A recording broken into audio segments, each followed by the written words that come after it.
महाराष्ट्राच्या सोनेरी परंपरेचा नाविन्यपूर्ण आविष्कार, नाविन्या हस्तपर्ण कलेक्शन।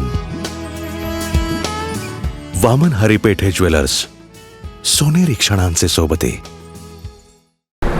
नितेश राणेंच्या माध्यमातून कोकणात भाजप बळकट होणार अशी प्रतिक्रिया माजी मुख्यमंत्री तथा खासदार नारायण राणे यांनी व्यक्त केली आहे। आमचे सिनियर रिपोर्टर राजन चव्हाण यांनी त्यांच्याशी साधलेला हा संवाद।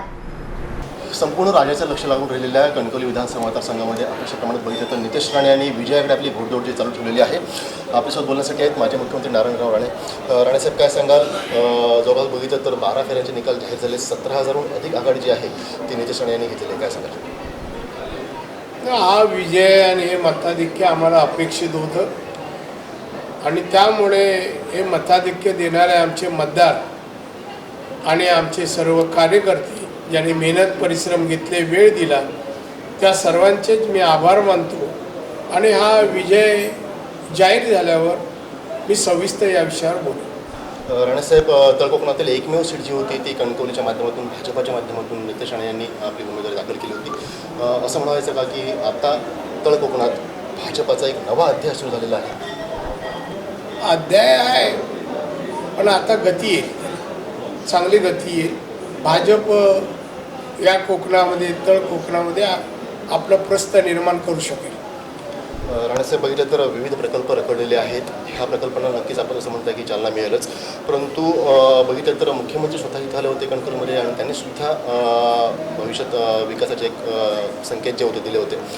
नितेश राणेंच्या माध्यमातून मंत्रिपदाचं स्वप्न जे आहे ते भाजपाचं कोकणातील पूर्ण होईल, पण निकाल अजून जाहीर नाही, अजून आघाड्या चालल्या आहेत आणि मंत्रिमंडळ आणि मंत्रीपद हे आत्ता विषय नाही आहेत। आमचं रिझल्ट लागू दे, मग मुख्यमंत्री जाहीर करतील कोण मंत्रिमंडळ, कोणतं मंत्रिमंडळ असेल, कोण त्यात असेल, ते नंतरची गोष्ट आहे। एक मीडियामध्ये असं चित्र रंगवलं जात होतं की शिवसेनेने एक बिग फाईट इथे निर्माण केलेली आहे आणि तिथे लढत जी काय असेल ती इथं होते, पण प्रत्यक्षात बघितलं तर जवळपास शिवसेनेचा इथं सुपडा साफ झालेला आहे। नाही, कोणी काही वातावरण निर्माण करू दे, आम्ही पहिल्यापासून सांगत होतो ही निवडणूक एकतर्फी आम्ही जिंकणार आणि तसं आज चित्र आहे, तसे रिझल्ट येत आहेत। भविष्यात काय सांगाल? नितेश राणेंच्या माध्यमातून कशा पद्धतीने येतं, भाजपाच्या माध्यमातून आणखी निकाल आल्यानंतर या प्रश्नाचं उत्तर एकंदरीतच अपेक्षित असा हा आम्हाला निकाल जो आहे तो मिळतोय आणि साहजिकच आहे की एकतर्फी विजयाची आम्हाला खात्री होती आणि ती खात्री आता पूर्णपणे मूर्तरूप त्या खात्रीला आलेला आहे। कॅमेरामॅन आनंद तांबेसह राजन चव्हाण, सिंधुदुर्ग, कणकवली। कोकणातल्या ताज्या घडामोडी सर्वप्रथम पाहण्यासाठी सबस्क्राईब करा कोकणचं महाचॅनल सिंधुदुर्ग लाईव्ह यूट्यूब चॅनल आणि ताज्या घडामोडी पाहण्यासाठी बेल आयकॉनवर क्लिक करा।